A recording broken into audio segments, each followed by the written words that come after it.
안녕하세요. 저는 얼마 전 하자 많은 인간을 보란듯이 반품해버린 30대 후반 여자입니다. 그런데 반품하는 과정에서 아주 재미있는 일이 있었답니다. 누군가의 재치 있는 아이디어로 배꼽 빠지는 상황이 벌어졌거든요.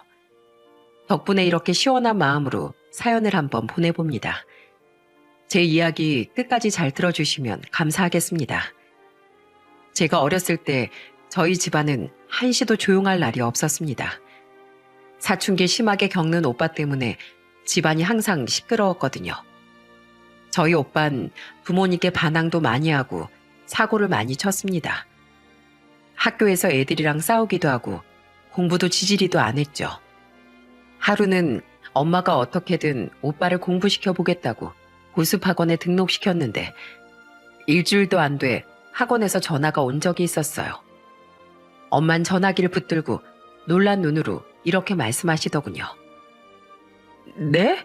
우리 윤석이가 학원에 한 번도 안 나갔다고요? 그럴 리가요. 오늘도 제가 학원에 빠질까봐 그 앞까지 데려다 주고 왔는데. 그리고 그날 밤 늦게서야 집에 돌아온 오빤 엄마한테 크게 혼났습니다. 윤석이 너 여태까지 학원에 한 번도 안 나갔다며. 너 자꾸 엄마 속 터지게 할래? 기껏 돈 들여서 등록해놨으면 최소한 한 달이라도 열심히 다녀볼 수는 없는 거야?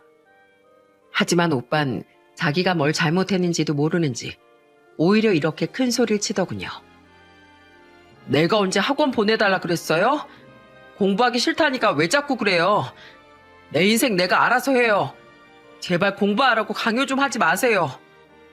뭐라고? 네 인생 네가 알아서 해? 그래, 네가 뭘 그렇게 알아서 하고 있는지 얘기 좀 들어보자. 학교를 열심히 다니기를 해. 아니면 공부를 열심히 하기를 해. 맨날 하는 거라곤 친구들이랑 몰려다니면서 노는 것밖에 없잖아. 너 이래서 대학은 가겠니?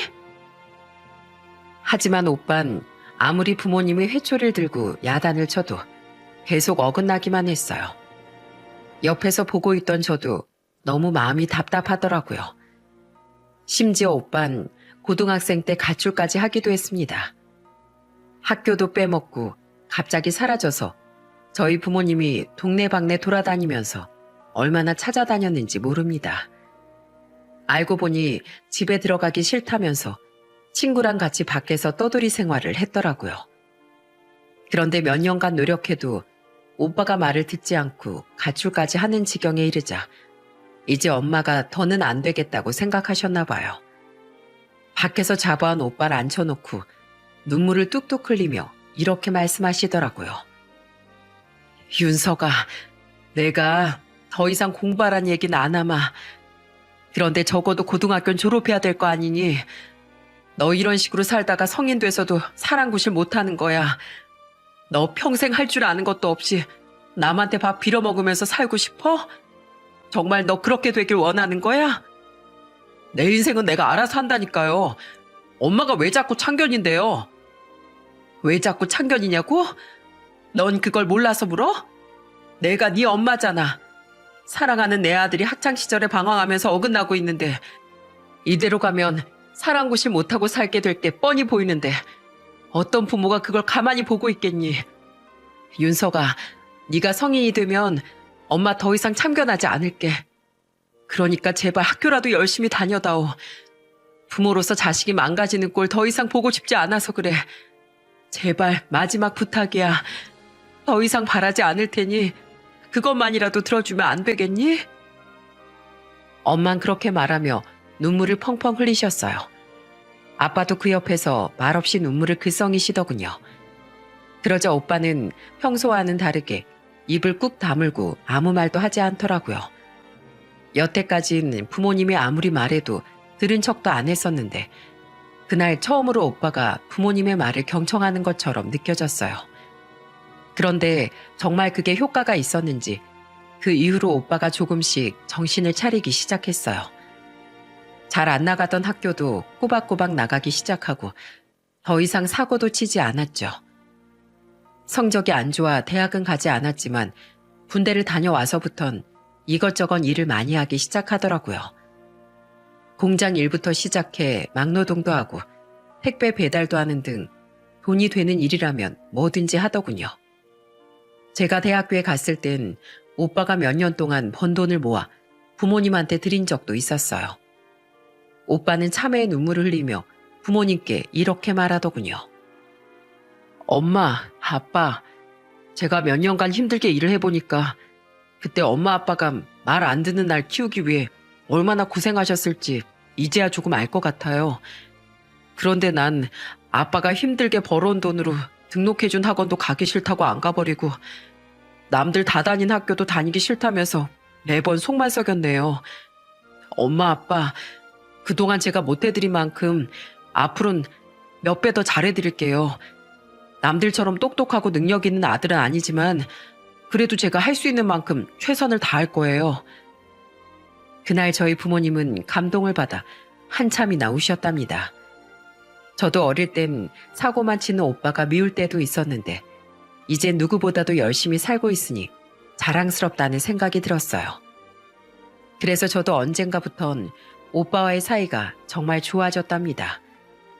오빠가 저한테도 그동안 미안했다며 잘해줬거든요. 그 후 저는 대학을 졸업하고 평범한 직장에 취직을 했어요. 그리고 지인의 소개로 은행에서 일하고 있는 남편을 만나 30대 초반에 결혼을 하게 되었답니다. 남편과의 결혼 생활은 행복했어요.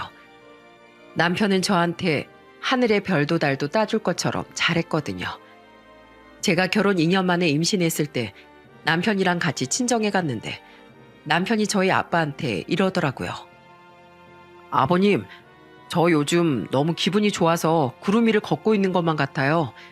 아버님도 장모님께서 형님이랑 이 사람 임신했을 때 이런 기분이셨어요? 이 사람 뱃속에 저를 꼭 닮은 아이가 자라고 있다고 생각하니까 기분이 막 들뜨고 이상해요. 그럼 나도 그랬지. 아마 남자들 다 똑같을 게야. 그나저나 우리 윤석이도 얼른 결혼해서 이런 기분을 느껴봐야 되는데 아직도 장가를 안 가서 내가 걱정이네. 에이, 형님도 곧 좋은 짝 만나시겠죠. 안 그래요, 형님? 그러자 저희 오빠가 껄껄 웃으며 이렇게 말하더군요. 그렇겠지? 우리 윤정이가 매제랑 이렇게 다정하게 지내는 거 보면 나도 정말 결혼하고 싶다는 생각이 든다니까.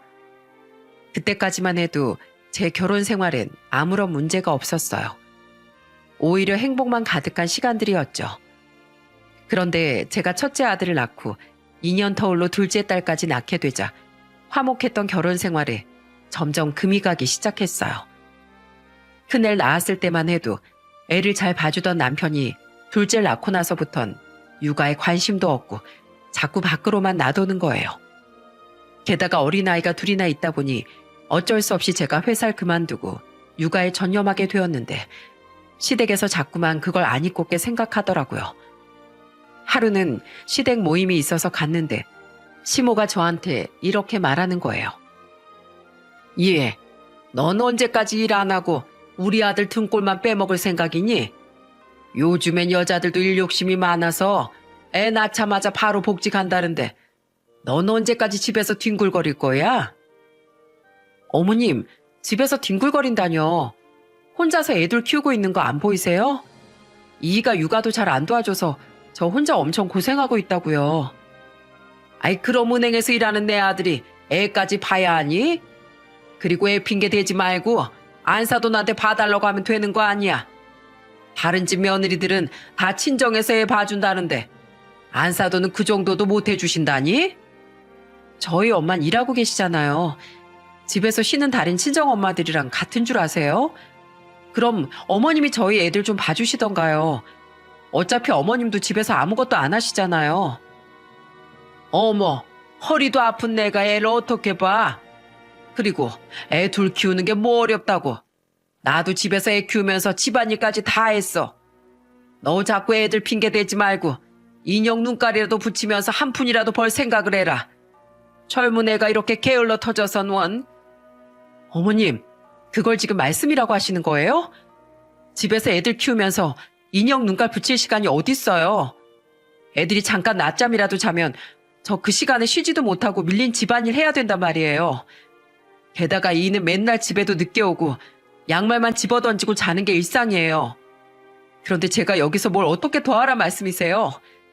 그게 그렇게 쉬운 거면 어머님이 모범도 보여주실 겸 먼저 해보시면 되겠네요. 그럼 제가 보고 따라할 테니까요. 그러자 시모는 어딜 며느리가 한마디도 안 지려고 하냐며 툴툴거리더군요. 남편이라도 제 편을 들어줬으면 좋겠는데 전혀 그럴 생각이 없어 보였어요. 둘째를 낳기 전까지만 해도 항상 제 편이었는데 어느 순간부터 변해 있더라고요. 그런데 문제는 그것뿐만이 아니었어요. 남편은 시숙이랑 우애가 정말 깊었는데 최근 들어 심하다 싶을 정도로 둘이 붙어 다니더라고요. 하루는 새벽에 술에 잔뜩 취한 남편이 연락도 없이 시숙을 데리고 저희 집에 온 적이 있었답니다. 여보, 나왔어. 우리 2차로 한 잔 더 할까 하는데 당신이 끓여주는 참치찌개에 소주 한 잔 먹으면 딱일 것 같아서. 당신 참치찌개 얼큰하게 잘 끓이잖아. 얼른 술상 좀 내와봐. 당신 미쳤어? 지금 애들 다 자고 있는데 이 시간에 무슨 참치찌개 끓이라고 난리야. 그렇게 술이 더 먹고 싶으면 밖에서 마시고 오던가.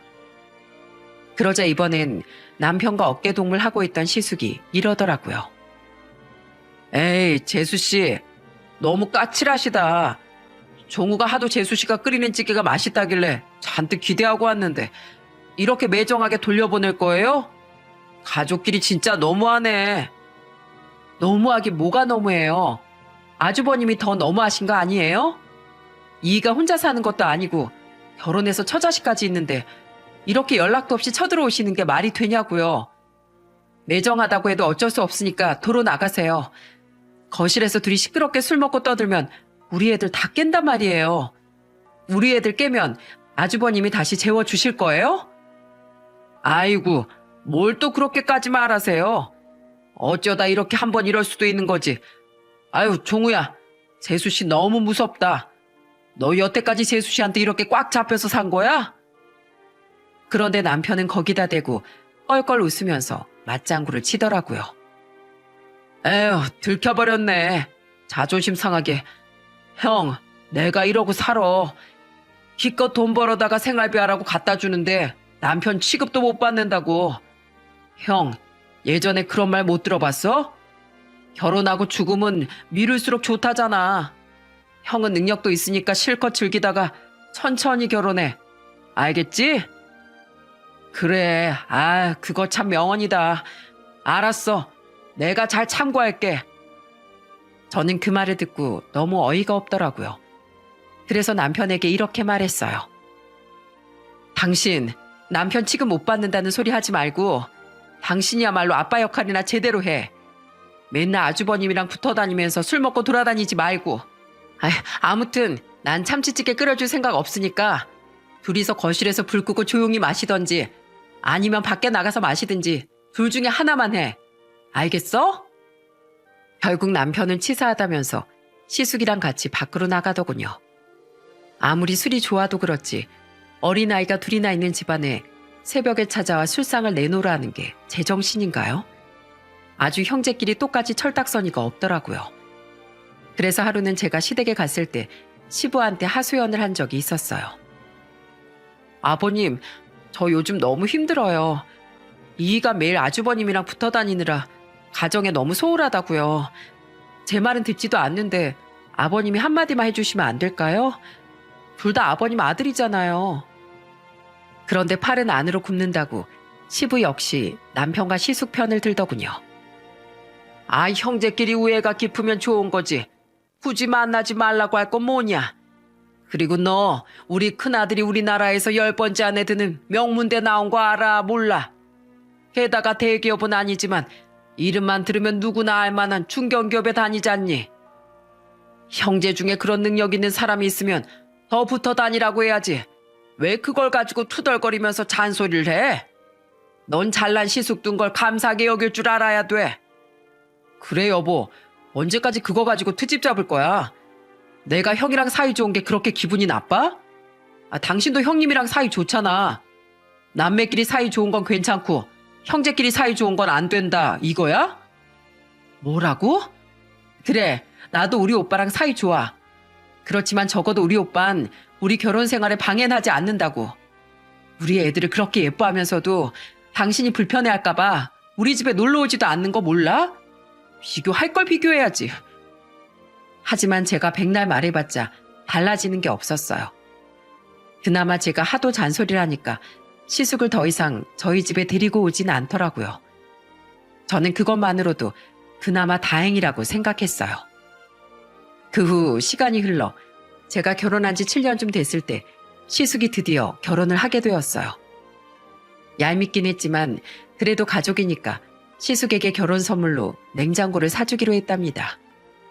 냉장고만 해도 가격이 꽤 됐었는데 알고 보니 남편이 저랑 상의도 없이 시숙한테 축의금을 500만 원이나 줘버린 거예요. 전 나중에서야 이 사실을 알게 됐는데 너무 황당해서 남편에게 이렇게 따졌습니다. 여보, 아무리 가족이어도 그렇지 무슨 축의금을 그렇게 많이 해.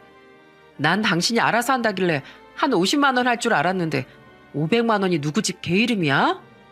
왜? 하나밖에 없는 내 형인데 그 정도는 할 수도 있는 거 아니야. 가족끼리 야박하게 왜 이래? 할 순 있지만 적어도 나하고 상의했었어야지. 우리 애들 키우려면 돈 들어갈 일 천진데 그렇게 큰 돈을 말도 없이 덥석 줘버리면 어떡해? 아이, 어쩌라고. 그럼 이미 줬는데 다시 뺏어오기라도 할까? 결혼을 뭐 여러 번 하는 것도 아니고 평생에 한 번 하는 건데 그 정도도 이해 못 해줘? 아휴, 당신 아주버님이랑 죽고 못 사는 사이인 건 알겠는데 지금 당신이 책임져야 할 가족은 아주버님이 아니라 바로 나랑 우리 애들이라는 거 명심해. 그런 걸 맨날 혼자서만 결정하지 말고 제발 나하고 상의 좀 하자고. 정말 분통이 터졌지만 이미 줘버린 걸 되돌려 받을 수도 없으니 답답하더라고요. 그래서 전 가족이니까 그럴 수도 있겠다고 하면서 최대한 좋게 생각하려고 했어요. 그나마 다행이었던 건 시숙이랑 결혼한 형님이 저랑 정말 성격이 잘 맞았다는 거예요. 최근에 시댁에 제 편이 아무도 없었는데 이제라도 든든한 제 편이 생긴 것 같은 기분이었죠. 게다가 남편이랑 시숙이 하도 붙어 다니니까 자연스럽게 저랑 형님도 친해질 수밖에 없더라고요. 마침 집도 멀지 않고 해서 가끔 형님과 만나 밥도 한 끼 먹고 수다도 떨면서 많은 시간을 보냈답니다. 그런데 어느 날 남편이 시숙이랑 둘이서 해외여행을 간다는 거예요. 이미 비행기표에 숙소 예약까지 다 해놓고 저한테 통보를 해버리는 바람에 어쩔 수 없이 허락을 해주고 말았습니다. 그런데 남편과 시숙이 여행을 떠난 그날 저녁 형님한테서 전화가 왔더라고요. 동서, 혹시 나 오늘 동서네 집에 가서 자도 될까? 집에 혼자 있으니까 영 심심해서. 남편끼리 놀러 갔으니까 우리도 우리끼리 노는 거 어때? 얼마 후 형님은 갈아입을 옷까지 챙겨 저희 집에 찾아왔어요. 형님은 수학여행에 온 느낌이 난다며 좋아하더라고요. 동서, 예전부터 내 남편이랑 서방님이랑 그렇게 붙어 다녔다며? 그럼 집에서 서방님 없이 애들이랑만 있었던 적도 많았겠네? 그때 외롭지 않았어? 난 결혼하면 남편이랑 알콩달콩하게 예쁜 신혼생활 보낼 줄 알았는데 막상 결혼하고 보니까 나보다 서방님이랑 더 붙어 다니지 뭐야. 이럴 거면 둘이 살지 왜 나랑 결혼했는지 모르겠어. 그러게 말이에요, 형님. 그래도 전엔 둘이서 술 먹고 늦게 들어오는 정도였는데 여행까지 갈 줄은 몰랐어요. 세상에 가족끼리 다 같이 여행 가는 건 많이 봤어도 결혼까지 한 사람들이 형제끼리 단둘이 여행 가는 건 처음 봤다니까요. 남편들끼리 하도 붙어 다니니 저랑 형님은 점점 더 서로를 의지하게 되었어요.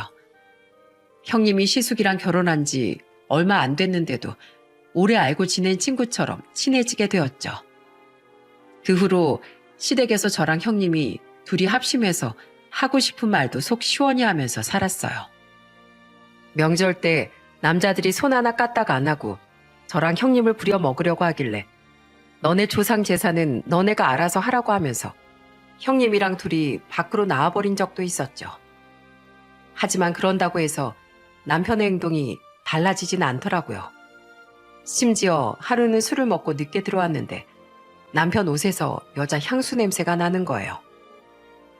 여보, 이게 무슨 냄새야? 당신 이런 향수 안 뿌리잖아.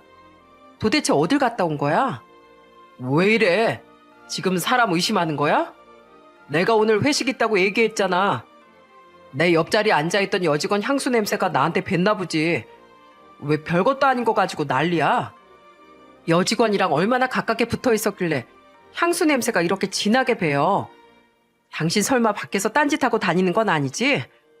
당신 만약에 그랬기만 해봐. 내가 가만 안 둘 테니까. 알겠어? 하지만 남편은 끝까지 나쁜 짓 한 거 없다고 우기더라고요. 저도 더 이상 물증이 없어 그날은 그냥 그렇게 넘어갔습니다. 그나마 이렇게 답답한 일이 있을 때마다 형님이랑 통화하면서 스트레스를 풀다 보니 조금 괜찮더라고요. 들어보니 형님도 시숙 때문에 마음고생 꽤나 하는 것 같았거든요. 아마 형님이 없었다면 제가 버티기 더 힘들었을 것 같아요. 그런데 시숙이 결혼한 지 7개월 뒤에 저희 오빠도 결혼을 하게 되었어요. 저희 오빠도 몇 년 전 시내버스 기사 일을 시작하면서 어느 정도 자리를 잡았거든요. 축의금 때문에 남편에게 얘기를 했는데 남편이 이렇게 말을 하더라고요. 여보, 원래 이런 건 동생인 당신이 주는 것보단 내가 줘야 형님 입장에서도 더 든든하고 기도 사는 거야.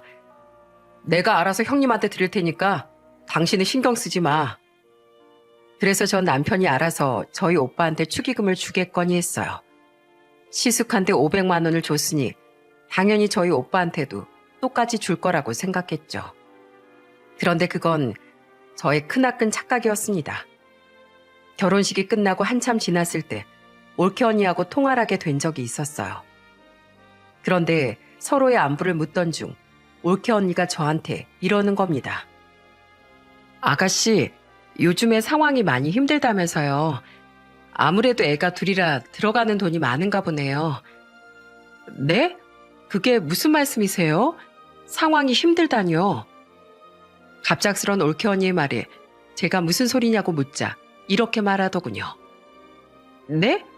아니었어요? 사는 게 팍팍해서 저희 축의금 20만 원밖에 못 줘서 미안하다고 나머지 나중에 준다고 했다면서요. 그렇게 힘들면 그냥 안 줘도 되는데 괜히 무리하고 있는 거 아닌가 싶어서 걱정돼서 전화해봤죠. 저는 올케 언니의 말에 이게 무슨 일인가 싶었습니다. 사는 게 팍팍하다는 건 뭐고 축의금으로 20만 원을 줬다는 건 도대체 무슨 얘기인지 이해가 되지 않았어요. 그래서 저는 그날 남편이 퇴근하고 집에 오자마자 이렇게 따졌습니다. 당신, 도대체 이게 어떻게 된 일이야? 우리 오빠 결혼식 축의금으로 20만 원만 냈다며? 아주버님 결혼할 땐 500만 원이나 줬으면서 우리 오빠 결혼할 땐 왜 20만 원인데? 당신이 알아서 오빠한테 주겠다며? 그러자 남편은 깜짝 놀란 표정을 짓더니 뻔뻔스럽게 이렇게 말하더군요. 너네 오빠랑 우리 형이랑 같냐? 시내버스 운전이나 하는 너네 오빠한텐 500만 원은 사치야. 사람이 분수에 맞게 받을 줄 알아야지. 그럼 명문대 나와서 이름 있는 중견기업 다니는 우리 형이랑 똑같이 줄 줄 알았어? 뭐라고? 당신 지금 그걸 말이라고 해? 무슨 가족 축의금을 내면서 직업까지 따져. 우리 오빠가 그렇게 만만해? 사람을 무시해도 유분수지. 치사하게 왜 돈으로 차별하냐고. 아니 어쩌라고. 아이 그럼 내가 없는 돈을 만들어서라도 주리? 5만 원도 아니고 20만 원이면 충분하잖아. 결혼식으로 장사하는 것도 아니고 뭘 그런 거 가지고 그래? 20만 원이면 충분하다고? 그럼 아주버님 결혼할 때 왜 나한테 상의도 없이 500만 원이나 줬는데? 그리고 돈이 없긴 왜 없어? 당신도 돈 벌고 나도 얼마 전부터 직장 다니고 있는데 돈이 없긴 왜 없냐고? 당신도 어디 이상한 데 돈 쓴 거 아니야? 그래, 썼다. 카드값이 많이 나와서 그거 메꾸느라 썼는데 왜? 내가 내 돈 마음대로 쓰겠다는데 당신이 무슨 상관이야? 저는 너무 황당해서 남편에게 계속 꼬치꼬치 캐물었어요. 그런데 알고 보니 남편은 카드값이 너무 많이 나와서 돌려막기라느라 저희 오빠한테 축의금 줄 돈도 없었던 거더라고요. 게다가 저희 오빠한텐 안 좋은 상황이 있다고 핑계를 대면서 나머지 돈은 나중에 천천히 주겠다고 했다네요. 게다가 제가 걱정한다면서 저한테 말하지 말라고 당부까지 했다는 거예요. 그런데 오빠가 올케 언니한텐 입단속을 안 시켜서 제가 알게 돼버린 거죠. 저는 너무 황당하고 어이가 없어 정말 말도 안 나오더군요. 그래서 전 제가 갖고 있던 돈으로 오빠한테 똑같이 축의금 500만 원을 보내고 시숙한테 냉장고를 사줬던 것처럼 남편 카드로 똑같이 가전제품을 사서 오빠한테 보내버렸어요. 남편은 자기 카드로 왜 그런 걸 사냐면서 난리를 쳤는데 저는 그러던지 말던지 호빵개를 끼워버렸습니다. 그 이후에 전 남편한테 너무 실망해서 사이가 더욱 안 좋아졌어요. 게다가 남편이 주말에도 자꾸만 어딜 나가고 저한테 외모 지적까지 하는 등 정말 짜증나게 굴었거든요. 솔직히 애들만 아니었으면 이혼을 하고 싶은 마음도 있었습니다. 그런데 1년쯤 지났을 때 정말 충격적인 남편의 실체를 알게 되었어요. 오랜만에 전화가 온 형님이 저한테 이러는 거예요. 동서, 나 그이랑 서방님이랑 왜 그렇게 붙어 다니는지 이제 알았어. 그놈들 아주 끼리끼리 못된 짓만 하고 다니더라고. 네? 그게 무슨 말씀이세요? 못된 짓이라뇨? 동서, 저번에 서방님이 옷에 여자 향수 냄새 묻혀서 온 적 있다고 했지? 그런데 동서가 추궁하니까 회식이라고 했다고? 그거 다 거짓말이야. 그놈들 우리 속이고 맨날 유흥업소 가서 놀다 온 거라고. 뭐라고요? 그게 사실이에요? 그래. 내가 하도 이상해서 흥신소에 의뢰까지 했거든. 그리고 저번에 둘이 해외여행 가서 뭐 했는 줄 알아? 내가 설마 해서 흥신소 직원을 그 여행에도 따라 붙였거든. 근데 세상에 가서 현지 여자들이랑 아주 꼴값을 떨고 놀았더라. 형제끼리 아주 더러운 짓만 잔뜩 하고 다녔더라고. 동서, 아무리 애들이 있다지만 그런 인간이랑 평생 같이 살 자신 있어? 난 그런 인간이랑 더 이상 같이 못 살아. 아주 이참에 잡아 족쳐야겠어. 형님은 흥신소 직원한테서 받은 증거 사진까지 저한테 전부 다 보내주더군요. 그동안 형제끼리 붙어 다니면서 그냥 술만 마시고 논 줄 알았는데 알고 보니 뒤에서 온갖 더러운 짓거리를 하고 다녔던 겁니다. 그런데 남편한테 따졌더니 뭐 어쩌라는 거냐는 식으로 나오고 심지어 시댁에 알렸더니 시모까지 이렇게 말하는 겁니다. 남자가 스트레스 받으면 놀 수도 있는 거지. 아이, 뭘 그런 거 가지고 유난이야? 어머님, 그냥 논 게 아니잖아요.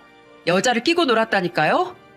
게다가 동남아까지 가서 그런 더러운 짓거리 하고 왔다는 게 말이 된다고 생각하세요? 그게 뭐 대수라고. 원래 남자들은 다 그러고 사는 거야. 네가 이렇게 별것도 아닌 거 가지고 내 아들한테 잔소리하고 숨막히게 하니까 내 아들이 밖으로 나도는 거 아니냐.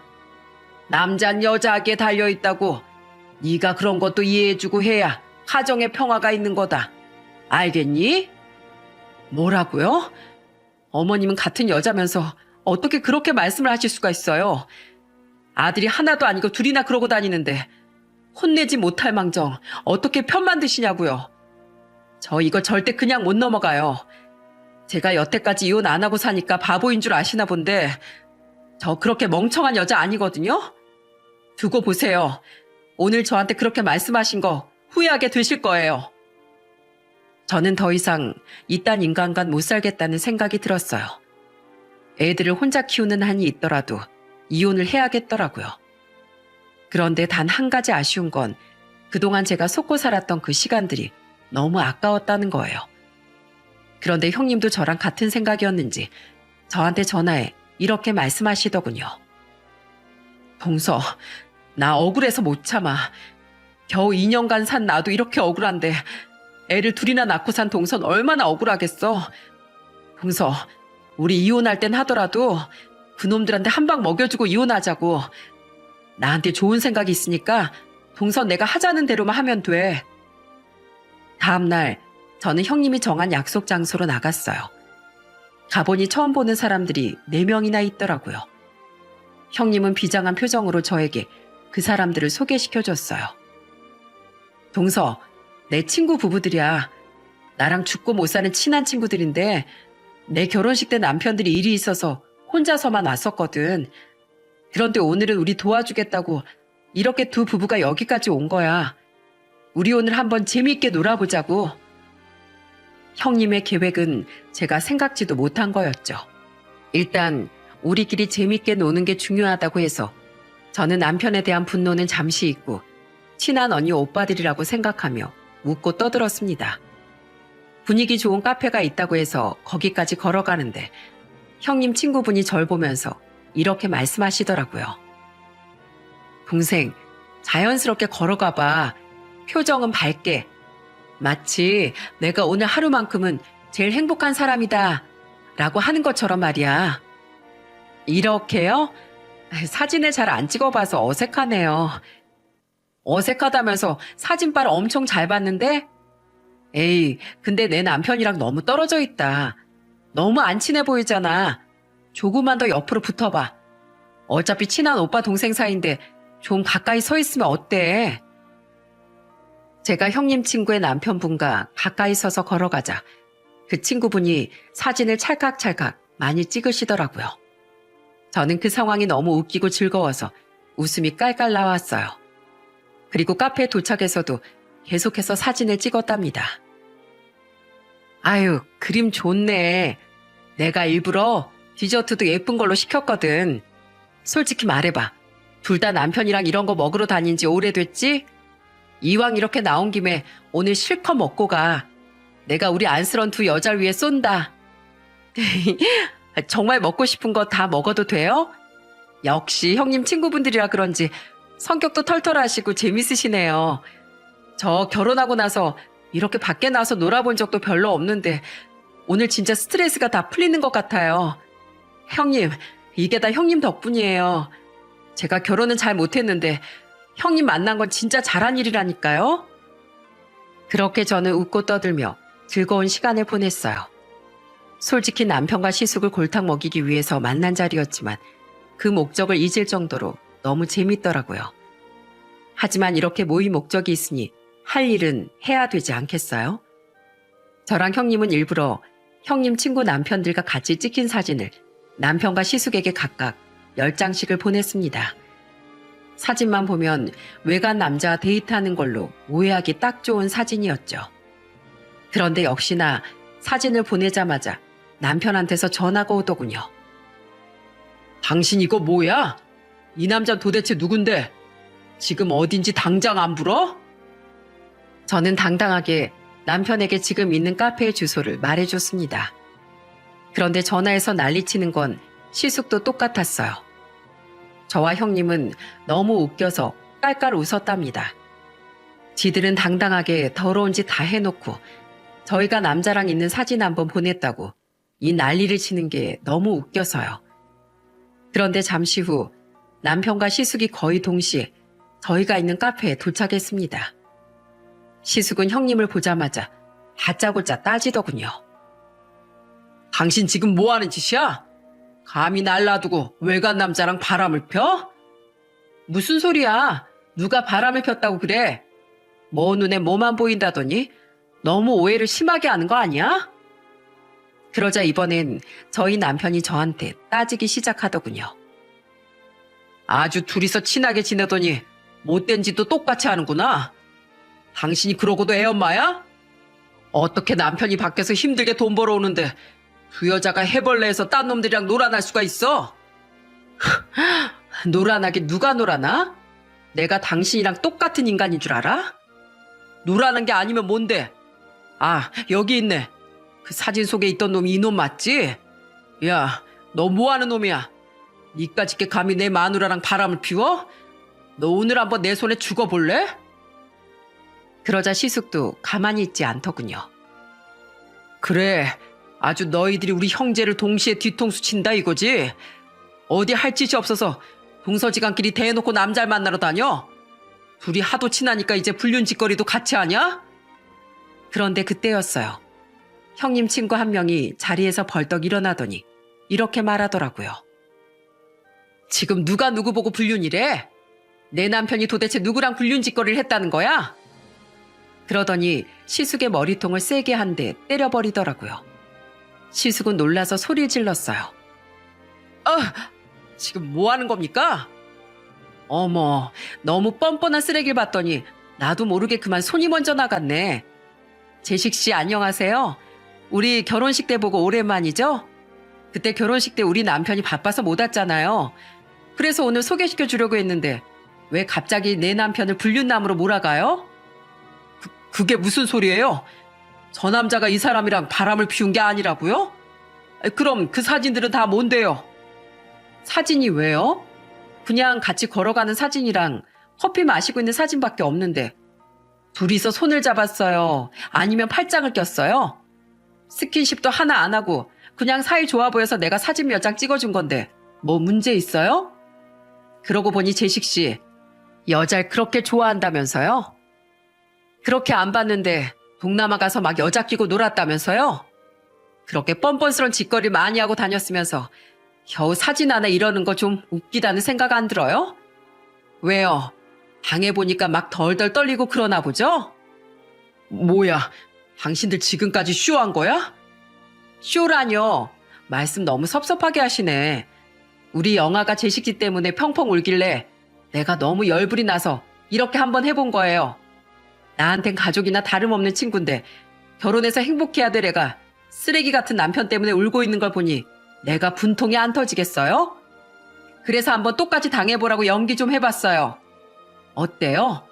다른 남자랑 사진 찍힌 것만으로도 아주 기분 더럽고 죽겠죠? 만약에 영아가 진짜로 바람을 폈으면 어땠을 것 같아요? 그딴 걸 내가 왜 상상해야 됩니까? 상상만 해도 기분 더러워 죽겠구만. 기분 더럽다면서 본인은 잘만 하고 다녔네요. 게다가 결혼해서 애까지 있는 남동생까지 데리고 내가 우리 영아도 불쌍하지만 오늘 같이 얘기하면서 놀아보니 여기 있는 우리 영아 동서도 참 불쌍하더라고요. 9년 동안 결혼 생활하면서 애까지 둘이나 낳았는데 남편이란 놈이 형이랑 붙어 다니면서 온갖 더러운 짓거리나 하고 다니고 이거 완전 속아서 인생 망친 거나 마찬가지잖아요. 안 그래요? 이봐요, 재식 씨 동생분. 입이 있으면 말을 좀 해보세요. 그러자 남편이 얼굴이 시뻘개져선 이렇게 소리를 치더군요. 그래서 지금 저랑 형 골탕 먹이려고 이렇게 여럿이서 짜고 연기를 했다 이겁니까? 진짜 할 짓도 더럽게 없나 보네요. 남의 가정일에 신경 쓰지 말고 당신들 남편이나 간수 잘해요.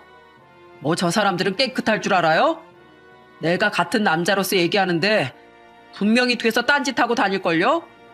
누가 보면 지들은 털어서 먼지 하나 안 나온 줄 알겠네. 남편이 너무 뻔뻔스럽게 말하자 저는 너무 황당해서 헛웃음이 나오더라고요. 그래서 저는 테이블 위에 있던 커피잔을 집어들어 남편의 얼굴에 확 뿌려버렸습니다. 남편은 인상을 찌푸리며 소리를 지르더군요. 아! 이게 뭐하는 짓이야? 내 옷 다 젖었잖아. 무식하게 왜 이래 정말. 야, 무식한 건 내가 아니라 너희 형제야. 결혼을 했으면 가정에 충실해야 되는 건 누구나 다 아는 기본도리인데 너희 형제는 누구 하나 잘못된 것도 모르고 뻔뻔하게 뒤에서 못된 짓거리만 하고 다녔잖아. 그래놓고 남자들은 다 그런 거라고? 야, 너 그런 식으로 얘기하고 다니다가 남자 망신 다 시킨다고 골목길에서 얻어맞어. 지금 여기 계신 분들이 성격이 좋으니까 그나마 참고 계신 거야. 뭐 어쩌라고? 그래서 당신이 원하는 게 뭔데? 뭐 내가 무릎이라도 꿇고 빌길 바라냐? 당신 대단히 착각하고 있나 본데 겨우 이런 걸로 나 쥐락펴락할 생각하지 마. 내가 무슨 애도 아니고 이딴 연극에 놀아나서 당신한테 잘못했다고 머리라도 조아릴 줄 알았어? 야, 내가 바보도 아니고 너한테 그런 걸 기대하겠냐? 그냥 네가 별것도 아닌 사진에 낚일지 안 낚일지 궁금해서 한번 해본 거야. 그런데 떡하니 걸려서 여기까지 찾아와 버렸네. 왜? 내가 다른 남자랑 데이트하는 것 같아서 열받았나 보지? 넌 이 여자 저 여자 다 만나고 다녔으면서 내가 그러는 건 용납 못하겠냐? 야, 이런 걸 바로 내로남불이라고 하는 거야, 이 쓰레기 같은 자식아. 이 여자랑 남자랑 같냐? 애까지 있는 여편 내가 이딴 짓을 하는 게 말이나 돼? 진짜 기분 더러워가지고 네 얼굴만 봐도 구역질이 올라오려고 그래. 네가 이렇게 지저분하게 굴면 내가 더 밖으로 나돌 수밖에 없는 거야. 그러게 날 좀 가만히 냅뒀어야지. 뭐? 내 얼굴만 봐도 구역질이 올라와? 내가 할 소리를 네가 하고 있네. 나야말로 너랑 이렇게 얘기하고 있는 1분 1초가 너무 끔찍해서 지옥 같아. 너랑 같이 사느니 내가 차라리 지옥에 떨어지는 게 100번 낫겠다고. 근데 내가 굳이 왜 그 끔찍한 결혼 생활을 지속해야 돼? 나도 내 삶이 소중하거든? 너 같은 거한테 더 이상 내 삶을 낭비할 순 없어. 그러니까 이혼해. 넌 오늘부로 아웃이야. 뭐라고? 아웃? 너 지금 말 다 했어? 그런데 그때 옆에 있던 형님이 제가 남편한테 했던 거랑 똑같이 시숙한데 커피를 확 뿌리더군요. 그러더니 이렇게 소리쳤어요. 동서가 말 한번 잘했네. 내가 하고 싶던 말을 먼저 말해줬어. 당신도 나한테 아웃이야. 앞으로 형제끼리 실컷 붙어 다녀. 남의 인생 망치지 말고. 알겠어? 뭐야, 이것들이 지금 뭐 하자는 거야? 뭐긴 뭐야. 이혼하겠다고 선언하는 거 아니야. 멍청해서 이 말도 못 알아들어? 형제끼리 그렇게 우애가 깊어서 뭐든지 다 같이 하고 다니더니 이젠 이혼도 같이 하게 생겼네. 아주 대단한 우애 납셨다. 그러자 남편과 시숙은 소리를 지르며 마구 저희한테 달려들더군요. 하지만 저희 쪽은 사람이 6명인데 당할 수나 있겠어요? 그 둘은 얼마 안 가 카페 밖으로 쫓겨나 버렸습니다. 그렇게 뻔뻔스럽게 굴더니 두 형제가 창피한 꼴 당하는 걸 보고 아주 고소하더라고요. 그 이후 저랑 형님은 이혼을 하게 되었어요. 세상에 두 며느리가 동시에 이혼 청구하는 집안은 아마 저희 시댁이 처음일걸요. 아들 둘을 똑같이 개처럼 키웠으니 이런 꼴을 당하는 거죠. 그런데 시모는 저랑 형님한테 끝까지 매달리더라고요. 며느리 동시에 둘이나 잃어서 쪽팔리다면서요. 그래서 저는 시모에게 이렇게 말해줬어요. 며느리 동시에 둘이나 잃어서 쪽팔린 게 아니라 아들을 둘이나 개차반으로 키운 걸 쪽팔리게 여겨야죠. 그나마 제가 9년 동안이나 참고 산 걸 감사하게 생각하세요. 시모는 계속해서 저에게 이혼을 제발 취소해달라고 했지만 전 절대 그럴 수 없었습니다. 제가 미쳤다고 그딴 놈이랑 계속 같이 사나요? 우리 애들을 위해서라도 그런 인간은 없는 게 100번 낫잖아요. 그런데 제가 이혼하고 나자 저희 오빠가 이렇게 말하더군요. 윤정아, 그동안 정말 고생 많았다. 매제가 그런 사람인 줄은 몰랐는데 너한테서 얘기 듣고 나도 정말 충격이었어. 나한테 사정이 안 좋아서 축의금을 20만 원만 준다고 했을 때도 당연히 그럴 만한 사정이 있어서 그런 거라고 생각했는데 날 무시해서 그런 거였다니 정말 기도 안 차더구나. 윤정아, 요즘엔 이혼이 흠이 아닌 거 알지? 넌 어릴 때부터 씩씩하게 뭐든지 잘하는 애였으니까 그딴 놈 없이도 애들 잘 키우면서 잘 살 수 있을 거야. 그리고 난 항상 네 편이니까 언제든지 힘든 일 있으면 얘기해. 내가 다른 일 제쳐두고서라도 꼭 도와줄 테니까. 저는 오빠의 따뜻한 말 한마디에 저도 모르게 눈물을 흘리고 말았어요. 그동안 전 남편 때문에 마음고생이 많았는데 이제야 전부 제자리를 찾아간 것 같다는 생각이 들더라고요. 그 이후 형님하고는 가끔씩 연락을 하고 지냈습니다. 형님이 흥신소통해 수집해준 증거 덕분에 이혼도 쉽게 할 수 있었고 형님 친구분들까지 대동해서 시원하게 복수할 수 있었잖아요. 형님이 없었다면 아마 전 억울한 결혼 생활을 쉽게 끝내지 못했을지도 모릅니다. 그런데 이혼한 지 1년 반쯤 됐을 때 갑자기 전 남편한테서 연락이 왔어요. 그렇게 뻔뻔하던 사람이 울먹거리는 목소리로 저한테 이러더군요. 여보, 난 너무 외로워. 솔직히 당신이랑 이혼하고 나서 처음엔 너무 자유롭고 좋았는데 시간이 지날수록 너무 쓸쓸하더라고. 그래도 우리가 9년 동안이나 같이 살았잖아. 당신도 없고 애들도 없으니까 그 빈자리가 너무 큰 것 같아. 그래서 말인데 나 이제 정신 차렸으니까 우리 다시 합치면 안 될까? 나 이제 정말로 딴짓 안 하고 당신한테만 충실하겠다고 약속할게. 약속은 개뿔. 내가 미쳤다고 너랑 다시 합치냐? 그리고 너 지금 그 쓸쓸하다고 하는 거 진짜 웃긴 거 알아? 그동안 이 여자 저 여자 다 만나고 다녔으면서 쓸쓸하게 뭐가 쓸쓸해? 원래 하던 것처럼 네 단짝인 형이랑 붙어 다니면서 여자 끼고 놀면 되잖아. 그것도 하루 이틀이지. 나 이제 그런 거 안 해. 예전에 형이랑 붙어 다니니까 좋았는데 계속 그러다 보니까 돈만 펑펑 쓰게 되고 미래가 없다는 느낌이 들어. 나도 다른 집 남편들처럼 열심히 일해서 번 돈으로 저축도 하고 애들도 번듯하게 키우고 싶어. 형이랑 있으면 무슨 오늘만 살고 죽을 것처럼 유흥에 전부 다 탕진하게 된단 말이야. 이걸 진작에 깨달았어야 되는데 이제서야 깨달아서 너무 미안해.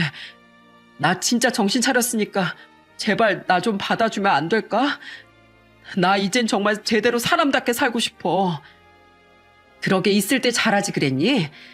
내가 몇 번이나 형이랑 붙어 다니지 말고 가정에 좀 신경 쓰라고 입이 마르도록 얘기했지?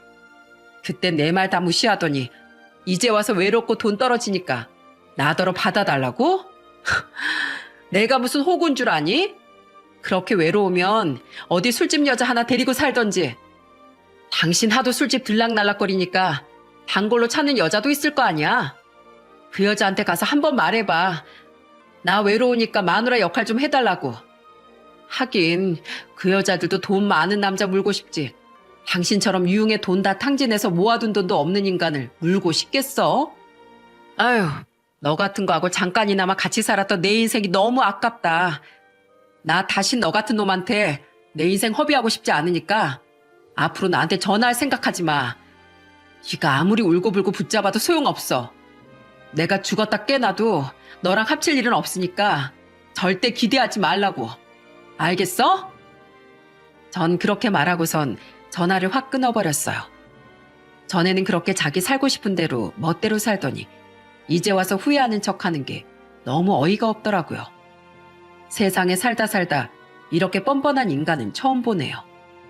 그 후에 형님하고 한 번 더 통화할 일이 있었는데 시숙은 아직도 그 방탕한 생활을 계속 즐기고 있는지 형님한테 연락 한 번 없었다고 하더군요. 아마 평생 그렇게 살다가 외롭게 늙어 죽겠죠. 우리나라 속담 중에 형 보니 아우라는 속담 아시나요? 형을 보면 그 아우도 짐작할 수 있다는 뜻이에요. 한 배에서 나왔어도 서로 성격이 다른 형제들도 많지만 제 전 남편과 전 시숙은 쓰레기짓 하는 게 아주 쌍둥이 수준으로 똑같은 것 같아요. 동생한테 그런 못된 짓을 같이 하자고 꼬드기는 건 시숙도 문제고 옳다구나 하고 따라다니는 전 남편도 정말 문제가 많은 것 같습니다. 그런 놈들은 괜히 남의 집 귀한 딸들 인생 망치지 말고 평생 혼자 살다 갔으면 좋겠네요. 여러분, 그럼 전 여기에서 제 이야기를 마쳐야 할 것 같아요. 제 이야기를 들어주신 모든 분들에게 항상 좋은 일만 가득하길 바랄게요. 끝까지 들어주셔서 정말 감사합니다.